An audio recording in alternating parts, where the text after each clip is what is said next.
पंचनामा न्यूज, सर्वसामान्य जनतेचा बुलंद आवाज।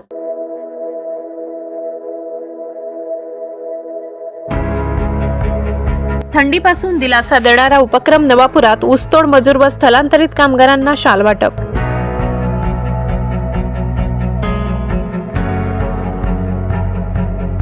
मानवतावादी बांधिलकीचा आदर्श, नवापूर टेक्सटाईल इंडस्ट्रियल असोसिएशनचा शाल वाटप उपक्रम।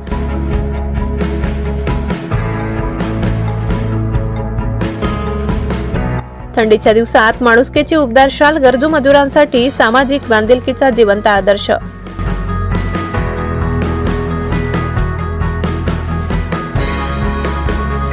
नवापूर तालुक्यात थंडीच्या तीव्रतेचा सर्वाधिक फटका बसणाऱ्या ऊसतोड मजूर व स्थलांतरित कामगारांसाठी गेल्या 2 वर्षापासून सातत्याने मानवतावादी उपक्रम राबविण्यात येत आहे। नवापूर टेक्सटाईल इंडस्ट्रियल असोसिएशनचे अध्यक्ष ईश्वर पाटील यांच्या पुढाकाराने व टेक्सटाईल उद्योगपतींच्या सहकार्याने दरवर्षी थंडीच्या दिवसात मजूर वर्गाला शाल वाटपाचा उपक्रम आयोजित केला जातो।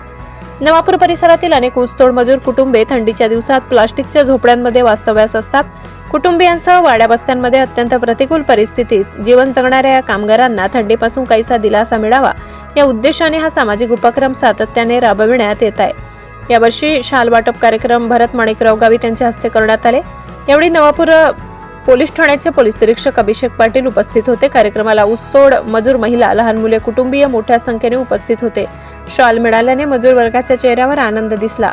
कार्यक्रमात नवापूर टेक्सटाईल इंडस्ट्रियल असोसिएशनचे अध्यक्ष ईश्वर पाटील, सीए नरेंद्रभाई अग्रवाल, भरतभाई वागासिया, धनाजीबाई गोष्टी, राजूभाई वाघाणी, मुकेशभाई भरतभाई सवानी अग्रवाल तसेच सतीशभाई अग्रवाल आणि टेक्सटाईल उद्योगपती उपस्थित होते। सर्व मान्यवरांनी सामाजिक बांधिलकी जपत या उपक्रमाला सक्रिय पाठिंबा दिला। 2 वर्षापासून सातत्याने सुरू असलेल्या शाल वाटप उपक्रमामुळे गरजू मजूर कुटुंबांना मोठा आधार मिळत असून भविष्यात अनेक सामाजिक व मानवतावादी उपक्रम राबविण्याचा संकल्प आयोजकांनी व्यक्त केला। अशा मानवतावादी उपक्रमामुळे समाजातील दुर्लक्षित घटकांना माणुसकीचा आधार मिळत असून सामाजिक बांधिलकीची भावना अधिक दृढ होत आहे। गरजूसाठी हात पुढे करणारे हे प्रयत्न समाजाला सकारात्मक दिशा देणारे ठरत आहे।